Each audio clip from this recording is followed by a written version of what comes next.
Hello folks, and once again welcome back to my channel. And today इस video में मैं आपके साथ वेदांता की डीलिस्टिंग के बारे में डिस्कस करूँगा। तो क्या वेदांता डीलिस्ट हो जाएगी और क्या हमारे शेयर्स जो उसमें इन्वेस्ट किए हुए हैं वो उसका क्या होगा और ये पूरा प्रोसेस कैसे होगा, इस पे हम लोग पूरा डिस्कस करेंगे। तो क्या ये प्रोसेस एक दिन में कंप्लीट हो जाएगा या ये टाइम लेगा, तो ये सारे चीज़ें इस वीडियो के थ्रू हम लोग डिस्कस करेंगे। सो उससे पहले आप मेरे चैनल को ज़रूर सब्सक्राइब कर लें और बेल आइकन भी क्लिक कर दें। सो चलिए स्टार्ट करते हैं। सो कुछ दिन पहले वेदांता के चेयरमैन जो कि अनिल अग्रवाल जी हैं, जो कि एक मारवाड़ी भी हैं, उन्होंने अनाउंस किया है कि वो अपनी कंपनी को डीलिस्ट करना चाहते हैं स्टॉक एक्सचेंज से। सो चलिए डीलिस्टिंग क्या होता है उसके बारे में पहले जान लेते हैं। तो डीलिस्टिंग का मतलब ये होता है कि कोई भी शेयर जो लिस्टेड है स्टॉक एक्सचेंज पे उसको दोबारा वापस स्टॉक एक्सचेंज से हटाना है, यानी कि उसको पूरी तरह से प्राइवेट कर देना। अगर कोई कंपनी स्टॉक एक्सचेंज पे है तो उसको पब्लिक कंपनी बोलते हैं, और अगर वो स्टॉक एक्सचेंज से हट जाता है तो वो प्राइवेट हो जाता है।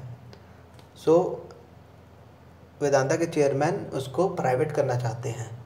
तो चलिए अब जानते हैं कि डीलिस्टिंग कितने प्रकार के होते हैं। So delisting, there are two types of delisting. पहला है इनवॉलंटरी डीलिस्टिंग और दूसरा है voluntary delisting. So involuntary delisting में क्या होता है कि अगर कंपनी कोई रेगुलेटरी नॉर्म्स को पूरा करने में फेल हो जाती है या फिर कोई फाइनेंशियल पैरामीटर्स को पूरा नहीं कर पाती है या फिर कंपनी बैंकरप्ट हो जाती है, तो अथॉरिटीज़ के पास पूरा जिम्मेदारी रहता है कि उस कंपनी को डीलिस्ट कर दे। इनवॉलंटरी मतलब इसमें कंपनी चाहती नहीं थी लेकिन वो कंपनी डीलिस्ट हो जाएगी क्योंकि वो इन सारे पैरामीटर्स को मीट नहीं कर पा रही है। तो अथॉरिटीज़ जैसे सेबी वगैरह के पास उसका पूरा पावर रहता है इस कंपनी को डीलिस्ट करने के लिए। दूसरा टाइप का डीलिस्टिंग है वॉलंटरी डीलिस्टिंग। सो वॉलंटरी डीलिस्टिंग जो कि अभी वेदांता के साथ हो रहा है, तो इसमें क्या होता है कि कंपनी खुद से डिसाइड करती है कि डीलिस्ट करना है। सो मैं बता दूं कि वेदांता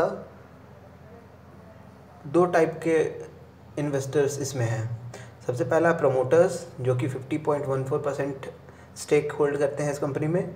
दूसरा है नॉन प्रमोटर्स जो कि 48.94% स्टेक होल्ड करते हैं।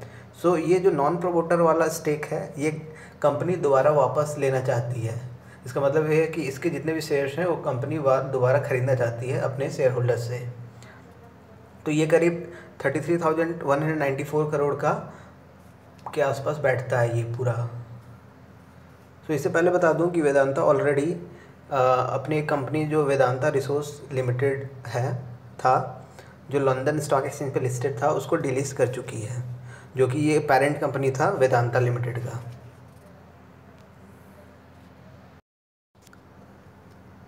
अब डिलिस्टिंग से माइनॉरिटी शेयर होल्डर्स को क्या मिलेगा, तो कंपनी क्या करती है कि एक प्रीमियम अनाउंस करती है एक किसी भी दिन के करंट प्राइस शेयर प्राइस को लेके। सो वो प्राइस बेसिकली शेयर होल्डर्स को मिलता है, लेकिन ये फिक्स नहीं है कि वही जो कंपनी प्रीमियम देगी वही फिक्स हो जाएगा और वही प्राइस मिलेगा। उसके बाद के काफ़ी सारे प्रोसेस होते हैं जिसमें हम माइनॉरिटी शेयर होल्डर्स भी डिसाइड करते हैं कि कितना प्राइस मिलना चाहिए। सो वो मैं आगे डिस्कस करूँगा इस वीडियो में। अब मैं बता दूं कि डीलिस्टिंग सक्सेसफुल कब होगा। तो डीलिस्टिंग के अनसक्सेसफुल होने के चांसेस भी हैं, तो ये ज़रूरी नहीं है कि डीलिस्ट हो ही जाएगा। तो मैं बता दूं कि डीलिस्टिंग सक्सेसफुल तब होता है जब shareholding of the acquirer and the shares offered by the public shareholders together make up 90% of the company entire share capital. So जब तक 90% लोग इसमें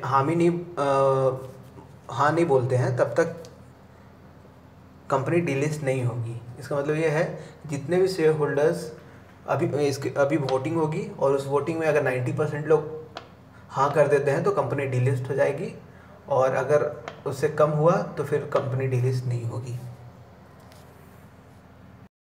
और मैं आपको बता दूं कि ये जो डिलिस्टिंग का प्रोसेस है सडनली नहीं होता है 1 या 2 दिन में या 1 महीने में।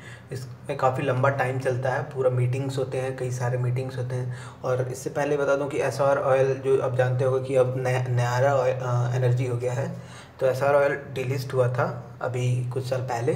तो 2014 में उसकी डिलिस्टिंग प्रोसेस स्टार्ट हुई थी और 2018 में ख़त्म हुई थी। तो आप देख सकते हो कि 4 साल के करीब उसका डिलिस्टिंग का वो पूरा समय लगा था।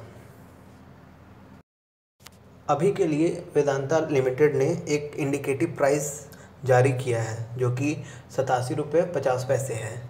सो क्या ये प्राइस इसी प्राइस पे हमें अपने शेयर होल्डर से बेचने पड़ेंगे? तो इसका जवाब है नहीं। ये इंडिकेटिव प्राइस सिर्फ एक इंडिकेटिव है, ये फाइनल ऑफ़र प्राइस नहीं है।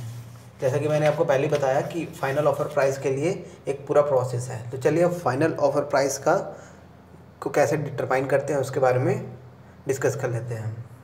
So company final offer price determine करने के लिए एक मर्चेंट बैंकर को अपॉइंट करती है जो कि reverse book building process follow करती है ये ऑफ़र प्राइस डिटरमाइन करने के लिए।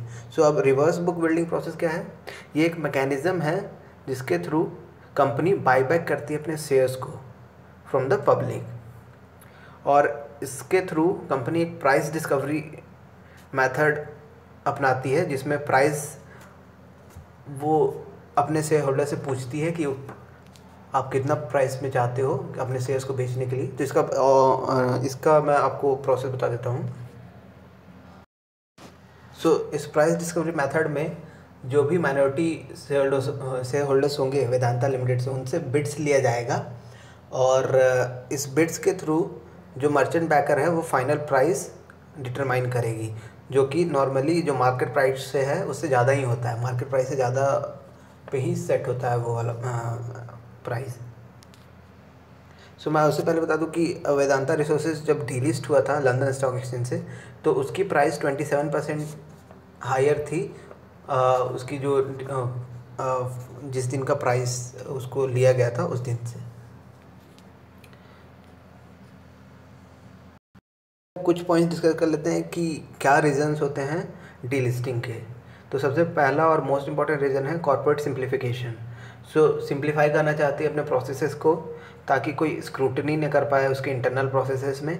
जैसे कि अगर आप कंपनी कोई लिस्टेड है स्टॉक एक्सचेंज पे, तो आपको पता ही होगा कि सेबी रेगुलेट करती है सब चीज़ों को। तो सेबी के पास ये पावर है, अथॉरिटी है कि वो स्क्रूटिनाइज कर सके इस कंपनी के इंटरनल मैटर्स को। सो अगर कंपनी डीलिस्ट हो जाएगी तो कंपनी को कोई स्क्रूटनी ही नहीं होगी, तो काफ़ी सिंप्लीफाइड प्रोसेस हो जाएगा। दूसरा मेन इंपॉर्टेंट पॉइंट है कि अभी काफ़ी अच्छा टाइम है प्रोमोटर्स के पास डीलिस्टिंग करने के लिए, कि जैसे कि आपको जानते हो कि लास्ट 6 मंथ में ये कंपनी करीब अपने आधे प्राइस पे आ चुकी है। आप जानते हो कि 160-170 चल रहा था पिछले 6 महीने, और अभी 80 के आसपास है। तो काफ़ी अच्छा टाइम है इसके पास डीलिस्ट करने के लिए। सो अब डिस्कस करते हैं कि आगे क्या होने वाला है इस डीलिस्टिंग पूरे प्रोसेस में। तो मैं बता दूं कि एक बोर्ड मीटिंग शेड्यूल्ड है 18 मई को, जिसमें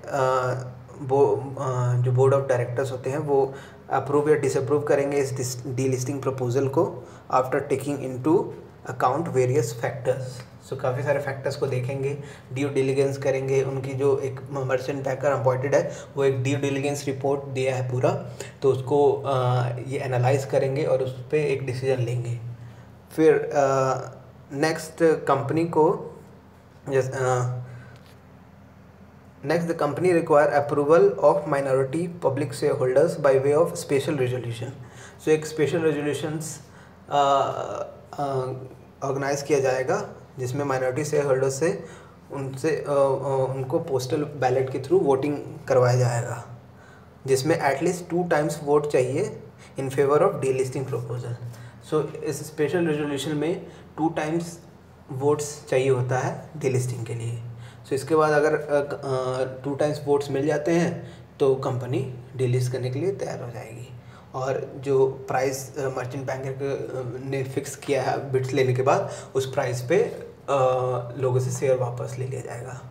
सो ये पूरा प्रोसेस था डिलिस्टिंग का, और रीजंस थे, क्या कारण था कि वेदांता डिलिस्ट करने के लिए ये कदम उठा रही है। सो फ्रेंड्स, इस वीडियो में बस इतना ही। मैं उम्मीद करता हूँ कि वीडियो आपको पसंद आया होगा। सो इस वीडियो को लाइक करें, शेयर करें, और अगर आपको कुछ और डाउट है डिलिस्टिंग से तो कमेंट बॉक्स में ज़रूर कमेंट करें, और बस मेरे चैनल को सब्सक्राइब ज़रूर कीजिएगा। So thank you.